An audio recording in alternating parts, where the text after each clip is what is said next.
देखिए हाँ, ये थोड़ा सरप्राइजिंग लग रहा है, क्योंकि जहां तक जो देखिए एग्जिट पोल जो दिखा रहे हैं, और दूसरा जो पहले भी एक अनुमान लग रहा था।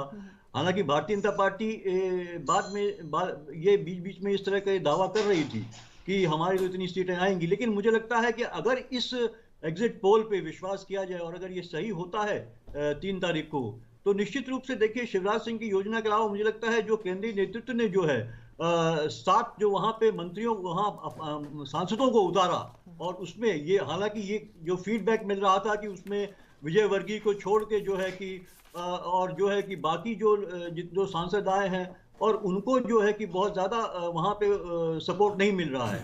लेकिन ये अगर एग्जिट पोल सही होता है तो निश्चित रूप से बहुत बड़ा परिवर्तन आया है, और निश्चित रूप से वो जो जी, हमारे साथ हमारे जो एडिटर इन स्ट्रेटजी चीफ इस थी वक्त वो मनोज गेरोला जी सफल भी हुई आ है। गए हैं। मनोज जी, यहाँ पर जो अभी तक अलग अलग एजेंसीज द्वारा किए गए एग्जिट पोल्स जो हमारे सामने आ रहे हैं, उसमें मध्य प्रदेश जहां पर एंटी इनकम्बेंसी फैक्टर्स को अलहदा करते हुए, अभी आपको बता दूं, मैट्रिक्स और चाणक्य जो है, मतलब वो दोनों बीजेपी को एडवांटेज दे रहे हैं। बाकी सब जो दूसरे एग्जिट पोल्स हैं वो क्लोज फाइट दिखा रहे हैं। तो आपको क्या लगता है 3 तारीख को यही कुछ तस्वीर दिखने वाली है? देखिए पिनाज, ऐसा है कि अगर हम 4 महीने या 5 महीने पहले की बात करें तो 5 महीने पहले हमें लगता था कि वहाँ की ये जो इलेक्शन है मध्य प्रदेश में ये वन साइडेड होगा, और बीजेपी और जो टोटल नंबर ऑफ सीट्स जो बीजेपी को मिलेंगी वो काफ़ी ज़्यादा कम होंगी, कांग्रेस को एक एडवांटेज बहुत ज़्यादा था। तो आज जब एग्जिट पोल आए हैं, और एग्जिट पोल में बैठकर अगर हम ये बात कर रहे हैं कि 2 एग्जिट पोल ये दिखा रहे हैं कि क्लोज फाइट है और बाकी 2 बीजेपी को एक एडवांटेज दिखाते हैं, तो इसका मतलब ये है कि बीजेपी ने जो भी पिछले 4 महीने में जो भी उनकी स्ट्रेटेजी थी, वो सारी स्ट्रेटेजी बहुत ठीक थी। चाहे वो भले ही उन्होंने पहले फेस में जो कैंडिडेट्स अपने अनाउंस करे या फिर जो केंद्र के जो बड़े नेता थे या मंत्री थे उनको वहाँ टिकट दिए, और बाद में सारा का सारा शिवराज सिंह चौहान के ऊपर उन्होंने पूरी की पूरी कैंपेनिंग छोड़ दी। तो ये एक मेरे ख्याल से जो इनकी स्ट्रेटेजी थी वो काम करी। और दूसरा, शिवराज सिंह चौहान ने जो भी अपने तरीके से जो भी सोशल वेलफेयर स्कीम में, चाहे वो लाडली बहना की योजना हो या फिर उनकी बाकी स्कीम्स हों, वो स्कीम उन्होंने वो लेकर आए, इम्प्लीमेंट करी, और जितनी इम्प्लीमेंट करी उतने ही अच्छे तरीके से उसको लोगों के बीच कम्युनिकेट करा कि इसकी जो ये स्कीम्स हैं, इन स्कीम से एक आम आदमी को या जो बहना है उनको किस तरीके से एक पॉजिटिव वो होगा, इम्पैक्ट होगा। तो मेरे ख्याल से अगर ये एग्जिट पोल ठीक है तो मेरे को लगता है कि ये सारी बातें थी जो कि बीजेपी के फेवर में गई। लेकिन पिनास, मेरा अभी भी ये मानना है कि 18 साल की एंटी इनकम्बेंसी बहुत बड़ी एंटी इनकम्बेंसी होती है, और ऐसे में अगर गवर्नमेंट रिपीट होती है बीजेपी की तो मेरे को बहुत ज़्यादा सरप्राइज होगा। यानी कि यहां पर एडवांटेज आपको कांग्रेस ही नजर आ रहा है, क्योंकि एक लंबी एंटी इनकम्बेंसी है। छत्तीसगढ़ में ये तस्वीर जो है अगर हम देखें तो अलग नजर आती है। छत्तीसगढ़ में एडवांटेज कांग्रेस तो है, लेकिन वहां पर बीजेपी जो अब तक क्लोज फाइट में कहीं नजर नहीं आ रही थी, अगर महीने भर पहले की बात करें मनोज जी, तो अब वो यहां पर क्लोज फाइट दे रही है। और ऐसे आंकड़े भी आ रहे हैं एग्जिट पोल में जहां पर वो शायद सरकार भी बना ले।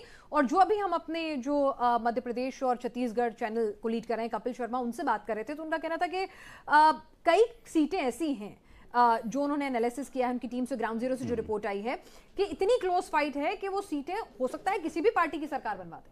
हाँ, देखिए ऐसा है कि हमारा मध्य प्रदेश में जो नेटवर्क है रिपोर्टर्स का, वो एक बहुत बड़ा नेटवर्क है। तो इसलिए कपिल शर्मा के पास जो भी इंफॉर्मेशन है वो डायरेक्ट हमारे जो रिपोर्टर्स हैं उनसे उनके पास इंफॉर्मेशन आई है। तो वो इन्फॉर्मेशन उनकी, मेरे को लगता है कि जितने भी एग्जिट पोल्स हैं, मतलब एग्जिट पोल के पास एक डेटा होता है जो कि एक साइंटिफिक तरीके से वो लेते हैं, लेकिन उसके अलावा बाकी जो रिपोर्टर्स के जरिए या एक आम आदमी के जरिए जो इन्फॉर्मेशन मिलती है वो कपिल शर्मा के पास कहीं ज़्यादा अच्छी होगी। जी, तो जो 30 से छत्तीसगढ़ की सर बात करी थी। हाँ, हम लोग अभी तो छत्तीसगढ़ में क्या है, बेसिकली छत्तीसगढ़ में ये तो एक फैक्ट है कि 15 साल बीजेपी की सरकार थी। पिछला जो इलेक्शन था 2018 का जो इलेक्शन था वो एक 15 साल की एंटी इनकम्बेंसी के अगेंस्ट था। तो वही कारण था कि वहाँ कांग्रेस को एक लीड थी काफ़ी ज़्यादा, और पिछला इलेक्शन कांग्रेस ने वो किया, स्वीप किया, और उसके बाद 5 साल तक कांग्रेस का शासन रहा। तो आज की डेट में जो एंटी इनकम्बेंसी है उसका कितना इम्पैक्ट है, कम है या ज़्यादा है, उसका फ़ायदा बीजेपी को मिलेगा। पहली चीज़ तो ये है।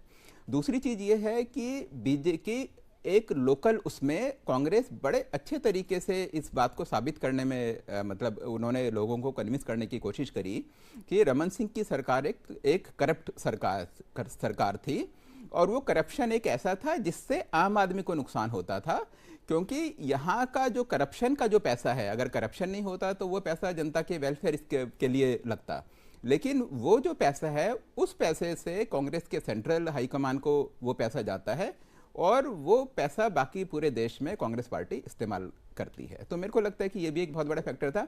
प्लस वहाँ आरएसएस का बहुत पुराना काम है, बीजेपी का कुछ एरिया में स्ट्रांग होल्ड हमेशा से ही वहाँ था। तो ये सारे के सारे फैक्टर्स मेरे ख्याल से। और आपको कम्युनल एंगल कितना नजर आता है, जिस तरह से वहां पर जो कन्वर्जन चलता है उसको लेकर बीजेपी ने लगातार एक हाईलाइट किया ग्राउंड जीरो पर जाकर, और जिस तरह से साहू जो है उनकी जो हत्या हुई थी उसके लिए पूछा कि इसके कसूरवारों को सजा कब मिलेगी, तो क्या ये तमाम चीजें भी एक जनता का माइंड वॉश करने में कामयाब रही मनोज? मेरे को लगता है कि लोकल लेवल में बीजेपी ने इस बारी राजस्थान में सबसे ज्यादा कम्युनल एंगल लाने की कोशिश करी, और जिस तरीके से रिजल्ट आ रहे हैं इसमें, तो लगता नहीं है कि राजस्थान में भी बीजेपी को इसका कुछ फ़ायदा हुआ है। हो सकता है कि इसका नुकसान ही राजस्थान में उन्हें हुआ हो। छत्तीसगढ़ में मुझे इस बात का डाउट है कि वहाँ का इलेक्शन कितना वो था, कॉम्युनल था। जी ठीक है, हमारे साथ यहाँ पर लगातार हमारे खास मेहमान भी लगातार जुड़े हुए हैं। हमारे साथ पीयूष पंत भी हैं और डॉक्टर सत्यप्रकाश शर्मा जी भी हैं। डॉक्टर सत्यप्रकाश शर्मा जी, छत्तीसगढ़ और मध्य प्रदेश की स्थिति जो है लगभग यहाँ पर एग्जिट पोल जो है वो साफ कर रहे हैं। मध्य प्रदेश में 2 ऐसे एग्जिट पोल एजेंसीज हैं जो कह रही हैं कि एडवांटेज बीजेपी है, बीजेपी की सरकार बनेगी, जिसमें टुडेज चाणक्य है और सी मैट्रिक्स है, और बाकी क्लोज फाइट दिखा रहे हैं। तो आपका जो आकलन है वो क्या कुछ कह रहा है? कमोबेश यही रहेगा? आपकी नजर में किसकी एडवांटेज है?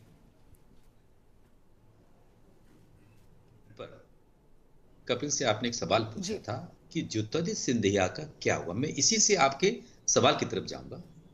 देखिए, ज्योतिरादित्य सिंधिया के साथ जितने लोग आए थे, चाहे वो उस दौरान एमएलएज रहे हों या फिर उनके फॉलोअर्स रहे हों, इस चुनाव में ज्यादातर लोगों को जो उस समय बायपोल्स में हार भी गए थे उनको भी टिकट मिले हैं। कुछ दलित जो उनके साथ आए थे एमएलएज, वो जरूर ड्रॉप हुए हैं, एक चीज। दूसरी चीज, अगर भारतीय जनता पार्टी जो डिससैटिस्फैक्शन की मार मध्य प्रदेश में अपनी संगठन में झेल रही है, जो उसकी सबसे बड़ी मजबूती मानी जाती थी संगठन में ताकत, वो कहीं ना कहीं ज्योतिरादित्य सिंधिया उसके लिए बड़े कारक हैं। ग्वालियर चंबल संभाग में आज भी ये माना जा रहा है कि ज्योतिरादित्य सिंधिया के साथ आए लोग जो आज चुनाव मैदान में हैं, वो ज्यादातर लोग फंसे हुए हैं। देखिए, 2018 में आप ये कह सकते हैं कि ग्वालियर चंबल संभाग में जिसको सिंधिया का स्ट्रॉन्ग होल्ड माना जाता है, वहां कांग्रेस 26 आउट ऑफ 34 कैसे जीत सकी थी? उसका एक बड़ा कारण 2018 के अप्रैल 2 को एक बड़ा घटनाक्रम उस क्षेत्र में हुआ, जहां पर जो दलित आंदोलन हुआ, यानी कि सुप्रीम कोर्ट का एक ऑर्डर था जिसमें एट्रोसिटीज एक्ट में अमेंडमेंट हुआ था, उसके विरोध में पूरे देश में हालांकि हुआ, लेकिन उस क्षेत्र में 8 लोगों की मौतें हुई, वो जातीय संघर्ष भी बन गया था। उसका इतना बैड इंपैक्ट पड़ा कि भारतीय जनता पार्टी वहां बिल्कुल साफ हो गई। उसके पीछे ज्योतिरादित्य सिंधिया का नाम आगे होना बड़ा कारण नहीं माना जा सकता कि कांग्रेस इसलिए जीती थी। कांग्रेस केवल, बीजेपी एक ऐसी पार्टी है जिसकी जड़ें मध्य प्रदेश में अभी चर्चा हो रही थी कि मध्य प्रदेश से उसकी जड़ें जुड़ी हैं। मैं तो ये कहूंगा मध्य प्रदेश में पर्टिकुलरली ग्वालियर में उसकी जगह जुड़ी है, क्योंकि अटल बिहारी वाजपेयी या ब्रजराज सिंधिया ऐसे लोग इसी क्षेत्र से आते हैं, और जितने भी बीजेपी के थिंक टैंक्स रहे हैं या जनसंघ के रहे हैं, वो अक्सर अपने प्रयोग ग्वालियर में ही करते थे। तो इसलिए ये रीजन बीजेपी का गढ़ हमेशा से माना जाता रहा। लेकिन ज्योतिरादित्य के आने के बाद चाहे बाईपोल्स हुए हों, उनके क्षेत्र में वो खुद कई सीट्स पर हारे, या फिर लोकल बॉडी के इलेक्शन हुए, उसमें पब्लिक ने यहां दिखाया, यानी कि पार्टी नाराज हो गई, पार्टी का वर्कर उनके पार्टी के साथ नहीं गया। आज भी वहां ज्योतिरादित्य सिंधिया और नरेंद्र सिंह तोमर के बीच की लड़ाई साफ साफ कार्यकर्ताओं के बीच में देखी जा सकती। इसलिए मुझे ये लगता है कि भारतीय जनता पार्टी को अगर कोई नुकसान होता है तो वो सिर्फ उस रीजन से ज्योतिरादित्य के कारण हो सकता है। लेकिन एक चीज मैं आपको अच्छी बताऊं, जैसे आप हैं, आप इतना अच्छा गुलाबी जो सूट पहने हैं, ये बहुत सुंदर है, लेकिन रोज रोज आप वही पहनती। ये एक सबसे बड़ा कारण कहीं ना कहीं इस बीजेपी गवर्नमेंट का या शिवराज सिंह चौहान के चेहरे का हो सकता है। हालांकि उन्होंने पब्लिक वेलफेयर में जो आइडिया लाए, लाडली बहना, उसको समझे आप, मध्य प्रदेश में जो महिला वोटर्स है वो 2.72 करोड़ के लगभग है। ऐसे में और आपने देखा इसका ट्रेंड अगर देखते हैं पिछले 2003, 2008, 13 या 18 में, तो महिलाओं का जो वोटर टर्नआउट है वो काफी अच्छा रहा। पिछले बार 74.04% था, अब की बार ये बढ़ के 76 कुछ आगे बढ़ गया, जबकि लगभग 31 लाख महिला। चलिए, बिल्कुल आप जो बात कर रहे हैं शर्मा जी, वही बात हमारे एजेंट चीफ ने भी कही थी कि कहीं ना कहीं फटीग जो है वो एक बड़ा जो चेहरा है शिवराज सिंह चौहान का, एंटी इनकम्बेंसी और फटीग जो है वो भी एक बड़ा फैक्टर जो है यहां पर साबित हो सकता है। आगे बढ़ते हमारे साथ एनके सिंह जी भी जुड़ चुके हैं और राजस्थान के भी मैं कहूंगी अपनी पीसीआर टीम से कि राजस्थान के जो एग्जिट पोल्स हैं वो जिस तरह की कांटे की टक्कर दिखा रहे हैं हमारे एग्जिट पोल के महापोल में, वो भी तस्वीरें हमारे सामने रखें। राजस्थान में एडवांटेज बीजेपी और बीजेपी की सरकार बनाते हुए मैक्सिमम पोल्स जो हैं